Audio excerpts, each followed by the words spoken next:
আচ্ছা, এই চকলেটগুলোর টেস্ট কি ডেয়ারি মিল্কের মতন বা মিল্কি বারের মতন?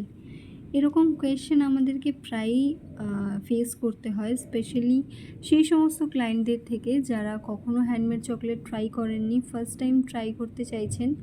তাদের মনে এই টাইপের প্রশ্নগুলো আসে।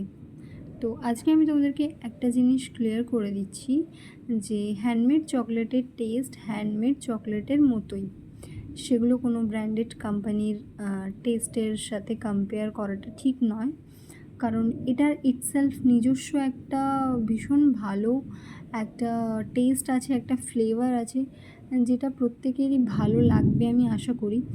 আর সবথেকে বড় ব্যাপার হলো ডার্ক মিল্ক হোয়াইট তো তুমি মার্কেটে পেয়ে যাবে, কিন্তু এছাড়া যে সমস্ত ফ্লেভারগুলো হয় like butterscotch, blueberry, raspberry, red velvet, rasmalai, পেস্তা, এই সমস্ত ফ্লেভারগুলো কিন্তু শুধুমাত্র তোমরা হোম বেকারদের কাছেই পাবে, কোনো রকমের কোনো ব্র্যান্ডেড শপ বা কোম্পানিতে নয়।